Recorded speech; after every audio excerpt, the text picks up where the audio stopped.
Thank you all for coming. Everybody's smiling, so that's a good start. So my name is Neidermeier, and my advisor is Kimberly Wallen.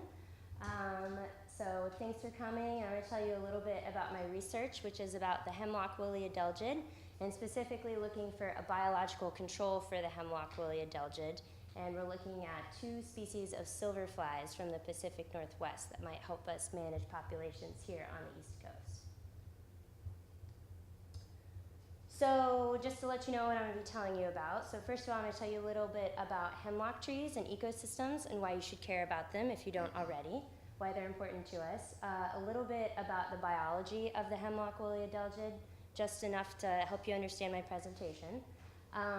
A little bit about some of the biological controls that have been used so far to manage the hemlock woolly adelgid. And if you're not familiar with that term, biological control, that's basically referring to introducing a natural enemy to control or manage a pest population. And in this situation, the pest is the hemlock woolly adelgid that I'll be referring to. And then a little bit about my research, which is on these two species of silverfly from the Pacific Northwest, Leucopis argenticollis and Leucopis pinniparida. And the question that I keep coming back to throughout the presentation is whether these two species of silverflies may be suitable predators for the hemlock woolly adelgid. And so this map over here is just showing you the current range of the hemlock woolly adelgid, and these are counties that are infested prior to 2015 in brown, so you can see it's all the way up in Vermont now. So first of all, hemlock trees. Hopefully you all have been to a hemlock forest before and you already love them. But why do we actually care about hemlock trees? What value do they give us? So you might know that they are actually a keystone species, which has a lot of importance to it. And they are now considered a threatened species by the International Union for the Conservation of Nature, if you're familiar with that. So one of the big reasons that we care about hemlock trees is for this environment that they create. So if you've been to a forest, a hemlock forest before, they create these very humid, cool, really nice environments. And losing that has a lot of effects on the ecosystem. So for one thing, composition changes in the forest have been observed. So we get more species of like birch, oak, and maple. And then that in turn causes transpiration changes, especially in the wintertime. And so you get drier forests overall. And then in general, we see warming streams in ecosystems that have lost hemlock trees. And then, of course, economic losses, and that's especially in terms of like property values. So just enough of the biology about the hemlock woolly adelgid to get you through the presentation. So if you haven't seen them before, this is kind of the telltale sign of a hemlock woolly adelgid infestation. And these white sacs that you're seeing here are called the ovisacs. And those are created by the hemlock woolly adelgid, and this is where they eventually oviposit their eggs. And then these little black dots over here are about the size of sesame seeds, and those are the adult adelgids that you might also see on trees. And they are an exotic invasive species from Asia, from Japan, and in their native range, so this figure here is showing you their full life cycle in Asia. And in their native range, they actually have two host species. So not just hemlock trees, there's also a species of spruce that's there that they need to complete their life cycle. But in North America, they have this kind of abbreviated life cycle right here, and I'm just gonna focus on that for our purposes today. So they do have two generations in North America. And we're especially interested in these parts right here where you see egg and E1, egg and E1. And those are kind of the times when the hemlock woolly adelgid can be predated by other insects. And that's important for us to think about in terms of management of their populations over time. So it wasn't too bad. The biology wasn't too bad. So biological control of the hemlock woolly adelgid. So where do we find bugs that want to eat the hemlock woolly adelgid? So this map is actually a map of all the hemlock trees in the world, different species of hemlock trees. So it sort of makes sense if you think about it. We go to these native ranges and we look for predators that are eating hemlock woolly adelgid in those areas. And the hemlock woolly adelgid has actually been documented on all species of hemlock. So people have done this, it's happened, and here's all the things that they found. So there's a lot of insects that have been brought to North America and been researched. I will not torture you with trying to pronounce all of these names, but kind of the ones that you hear about a lot are these Leucopis beetles, and 2 of those are from North America. One of them is from the Pacific Northwest. And then the one that I'm, of course, especially interested are these Leucopis, so these 2 species of silverfly that are also from North America, from the Pacific Northwest. And there he is, right there. So why am I so interested in the silverfly?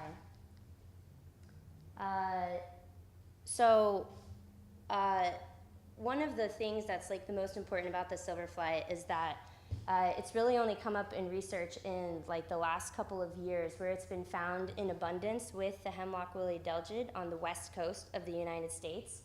And the larvae of Leucopis were actually found to be the most abundant a predator in association with the Hemlock woolly adelgid.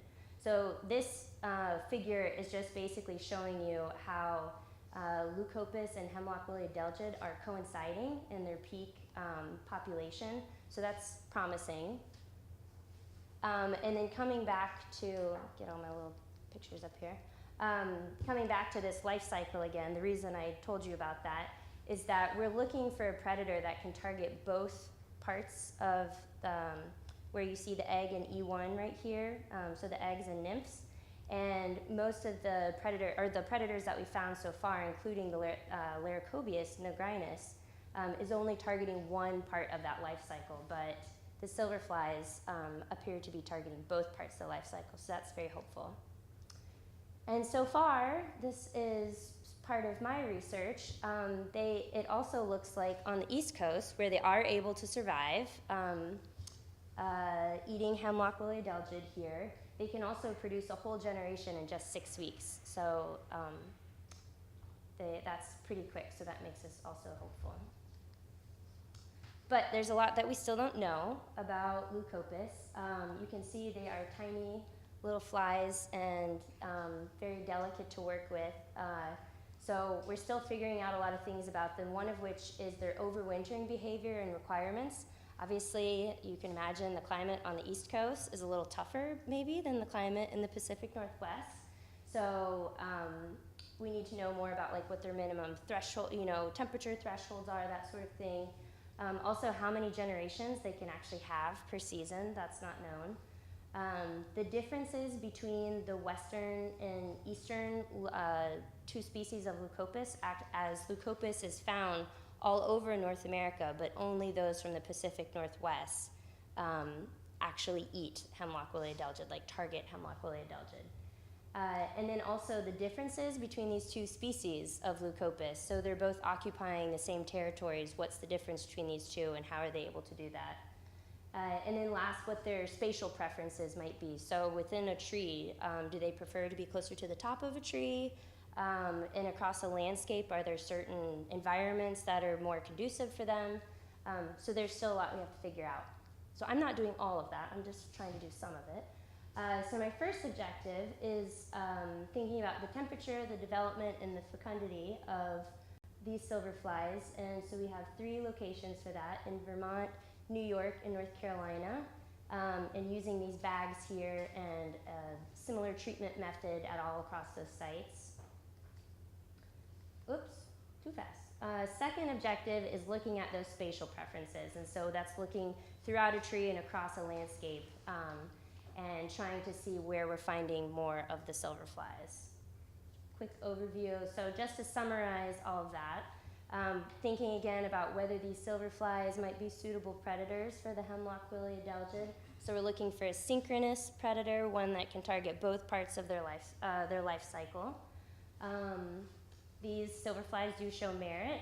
There's a lot of questions that still remain about it, and I am just focusing on kind of their survival and development and their spatial preferences. So I will end it there. Oh, there we go. Okay. So questions.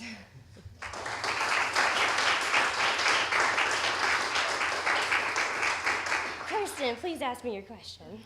What does Leucopis eat? So there may be some. It seems like they're targeting the hemlock woolly adelgid, but there may be other species of. Oh, I'm trying to think. I think it's an adelgid that may be on spruce trees, but it seems like that's more limited. But it's another thing that there should be more research on for sure. Yeah. Any other questions? So my question relates actually to the other one. I mean, it's well known that if you introduce one species, it can also become an invasive species. Mm-hmm. So are there any means to control for that, like in situ to some, I don't know, how to prevent silverflies from flying?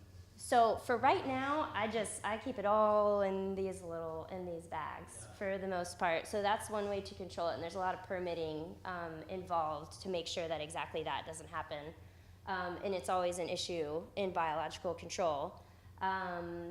So there have been studies that have looked at whether they are targeting specifically the hemlock woolly adelgid, and we haven't seen any evidence of them targeting other things on the East Coast, but I think it's an important thing to look at further.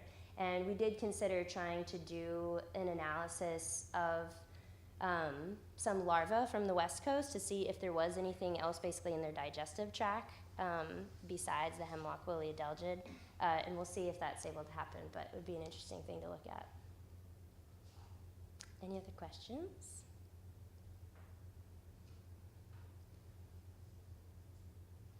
Because the biology of the hemlock woolly adelgid was so amazing. I know. All right, well, I will end there. Sorry, just hold your applause. Sorry, what was the question?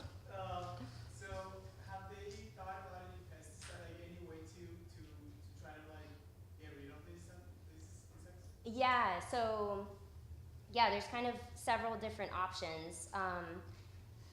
The idea of using pesticides or chemicals is pretty challenging considering the landscapes, the huge scale of these landscapes that we're talking about. Another kind of difficulty with pesticides is, depending on which one you use and how it's applied and all these sorts of things, you can kind of get like a boom of other insects that can also damage hemlock trees. And so that can be kind of negative. And then of course you have to keep reapplying these pesticides over the years for the most part, at least once a decade. And so the idea of biological control, like if biological control can work, it's the best, right? Because you don't have to use chemicals and you have an insect that's managing your population there. And it's kind of like a good complete system. But of course that doesn't always happen. So pesticides are definitely like in ornamental hemlock trees or in nurseries and things like that for sure. And in towns and things, people do that. But at like the landscape scale, all of Great Smoky Mountain National Park that would be pretty challenging. So, okay, now you feel that.